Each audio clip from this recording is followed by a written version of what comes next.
Warning, the following content is not factual, rather an opinion on fictional beasts that could never exist. Right? Right? Help.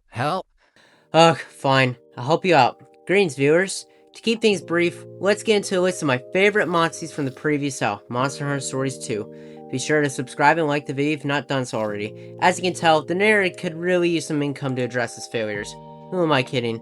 Let's dive straight in. First, we have to cover a few honorable mentions. Not that they deserve it, but I did consider including them in the top 10, so they are still worth talking about. Here's Volcana. Say hi.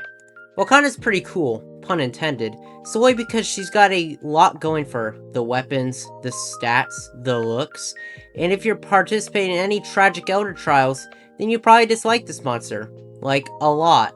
However, you gotta give her credit for how much damage output she produces, especially when stacked up with Pump Up. Honorable mention number 2. Look, Anjanath's on this list for one reason and one reason only. Janeth. Just the pinnacle of all names that I've come up with, and there's simply no other name that can just compare to the level of brilliance that this name is. And yes, I actually went through and played Anjanath on the name solely because of the name and no other motive. You can fight me all day on this, but I'm putting my foot down on this one. Honorable mention number 3, Palamute Dragon. While none of the other Palamutes made on the list, I think it was worth mentioning when factoring their kinship skill animations, movement abilities, and the arrays of genes that they carry, and the versatility that they bring to monster builders out there. Anyway, that concludes the close runner. Oh god, who's that? Devil Joe. Ah, our old friend Devil Joe. Yeah, like Zoro, he found his way on this list for no reason. The only logical reason he might be here is because of his pump-up gene. You know, it's like the special sauce that makes all dishes come together. His eggs are just so highly sought after that I couldn't exclude him from mentioning. Just be mindful that his eggs are very heavy, okay? Number 10, Soul Seer Mizutsune. To start off with number 10, Soul Seer Mizutsune, bubbles, water, soap. Yeah, that sounds like some advertising from Mr. Clean, but be honest, she was the only viable water type in the entire game. This is actually the primary reason I put her on the list at all. The monster did grow on me a bit, I must admit. Her eyes were kind of cool. The red petals were also a nice touch for the pump-up ability too. Yet, I couldn't put her higher on the list because of the other participants just outweighing performance and aesthetic far more. But she was the only water person in the entire game, so she was still worth placing here.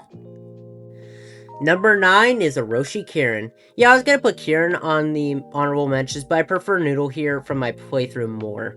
I think the ice was more valuable than the electric coverage, so you could put him here interchangeably, but I'm gonna be talking about Orochi. I like this version because he's got a lot of powerful signature moves that can do a lot of critical damage.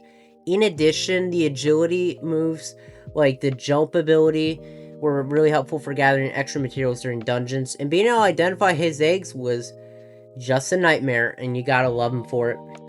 Coming in at number 8 was the Silver Rathalos here. The silver variant just does the most damage, is the flashiest, and in quite a literal sense. While his design is very noticeable, his attack output is second to none, and when challenging a monster who was a little sensitive to burning chemicals, this was your go-to choice. I did drop him down a spot because I did realize just now that Stories 2 lost support because of...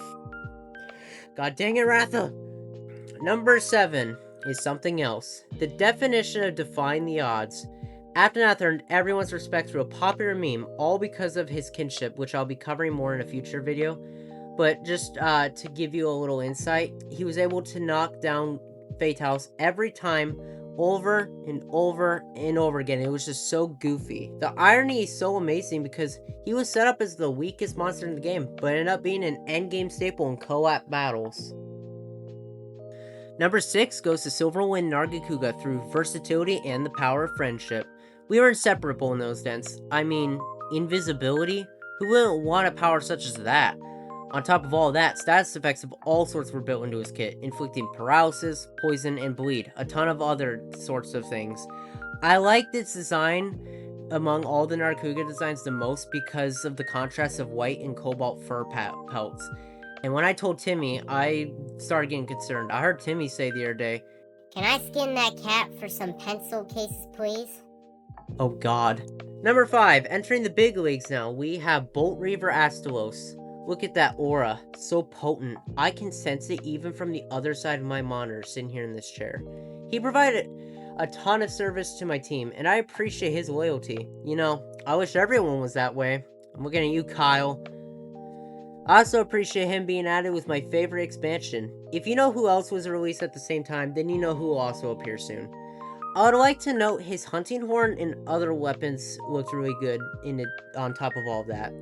Timmy, quit looking at that cat and check this guy out. Isn't he neat?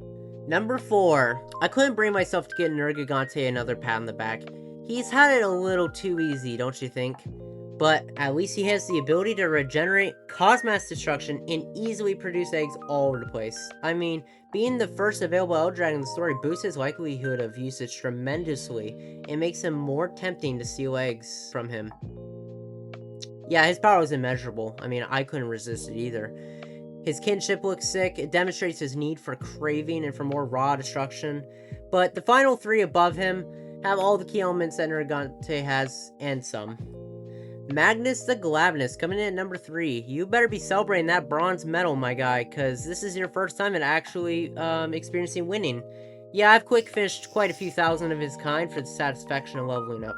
You see, it was all in the pursuit of becoming the world's greatest hunter. Sorry, I was getting off topic. His kinship with the double X's is a really good upgrade from the single X that he had previously, and this upgrade warranted a mention. Furthermore, the fire surrounding him and the heat visible from his mouth really gives us, the viewers, a glimpse into his lust for blood. I know it's strong, bud, but you need to resist that urge and smile some more often, because those parties are looking pretty sad. His Blast Blight build was also a lot of fun to use as well. Overall, his performance stood out the most out of everyone on this list by quite a fair margin, and I believe that earned him a spot at number 3. Number 2 is Diablos. A Blood Diablo specifically. He does a lot of damage, and they're also non-elemental, so you can use them against pretty much anyone. Yeah, it fulfills a similar role to Nergigante, but this is different, trust me. Alright, you win. They are one the same. But I'm still playing Bloodhorn number 2 because you know what? I think he's really, really powerful and useful for all hunters, regardless of what you're trying to achieve, whether that's mass genocide the monster race, or if you just want to look cool standing next to a giant ground-digging demon. Number 1 is the mascot to me. He is everything that I am. Grill the 4th.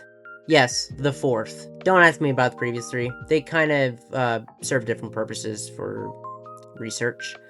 Thregios, the strongest, the best, aesthetically the best, and I think his pump-ups put on so many thick scales that his coolness factor evolves and ascends straight to the top of the charts.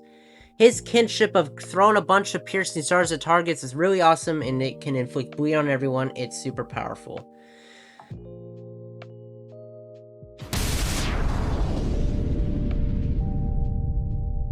Yet he's not the most powerful in the game. But I would still play him at number 1 because you know what? I think he's underrated and underappreciated. I know there's a lot of people that like him, but unfortunately, when you're not the most powerful, you end up becoming, well, mid, if we're honest to ourselves. Grill also really impressed me and did a lot better than I was expecting. I was expecting him to be dead weight, but he carried me through some tough battles. I've killed tons of dragons with him, including Teostra in this video.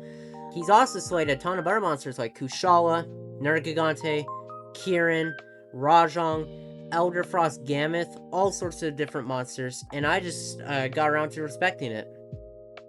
I'll wrap up this video with a question for you. What is your favorite monster? I'd like to know in the comments, but make sure to subscribe and like the video for more content while you're at it, because next video we'll be moving on to kinship tax specifically.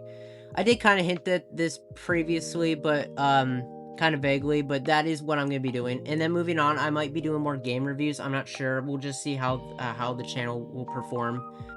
And I did also forget to tell you, as I close out this video, I did see Timmy in cuffs a few minutes ago. Run.